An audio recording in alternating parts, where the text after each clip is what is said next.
Engkau ada bersamaku.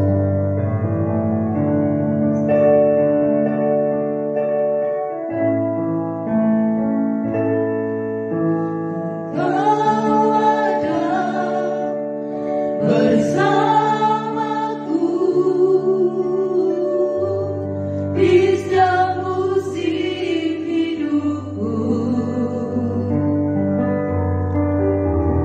tak pernah kau biarkan ku sendiri, Karena akan kekuatan di jiwaku. kekuatan di jiwaku adalah bersamamu. Tak pernah kau ragukan. Tak pernah ku ragukan kasih-Mu. Mari sama-sama dari awal, kita semua yang di rumah, mari mengatakan Engkau ada bersamaku. Ada bersamaku di setiap musim hidupku. Tak pernah kau membiarkan kami lupa. Tak pernah kau biarkan ku sendiri. Kekuatan di jiwaku.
rahmat perlindungan-Mu bagi kami.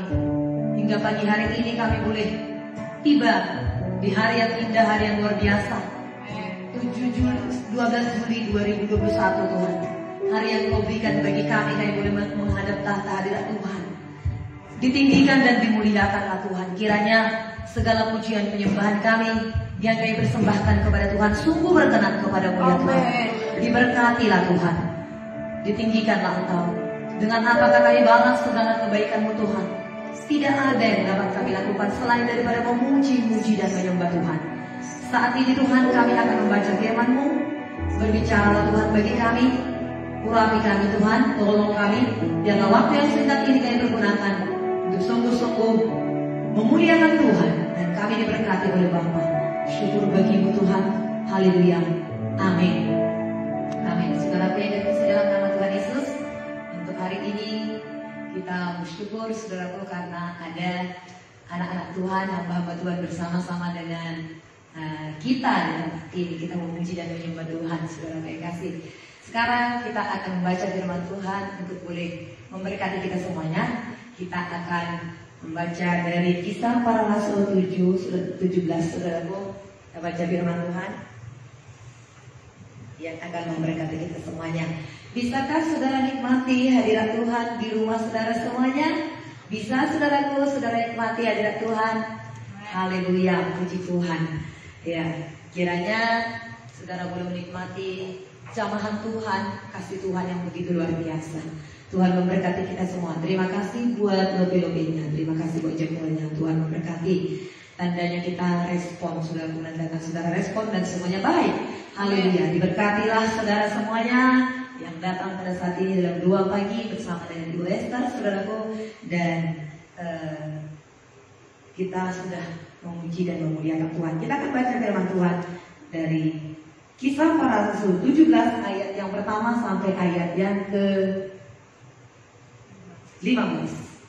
Haleluya. Saya bacakan ayat yang pertama, saudaraku, dan saudara semuanya bacakan ayat yang kedua. Kita akan mulai ya, ayat yang mulai, saudaraku. Keributan di Tesalonika.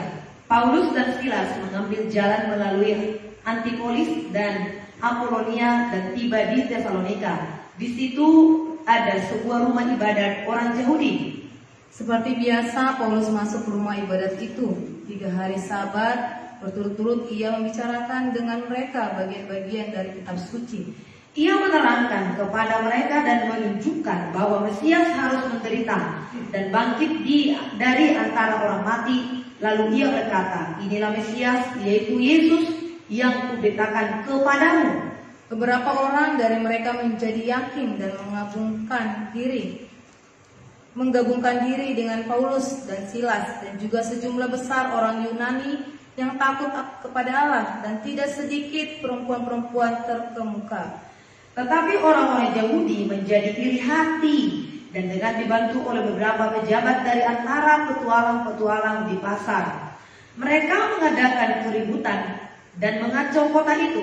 Mereka menyerbu rumah Yason dengan maksud untuk menghadapkan Paulus dan Silas kepada sidang rakyat. Tetapi ketika mereka tidak menemukan keduanya, mereka menyeret Yason dan beberapa saudara ke hadapan pembesar-pembesar kota sambil berteriak, katanya, orang-orang yang mengacaukan seluruh dunia telah datang juga kemari. Dan Yason menerima mereka menumpang di rumahnya. Mereka semua bertindak melawan ketetapan-ketetapan Kaisar dengan mengatakan bahwa ada seorang raja lain, yaitu Yesus. Ketika orang banyak dan pembesar-pembesar kota mendengar semuanya itu, mereka menjadi gelisah.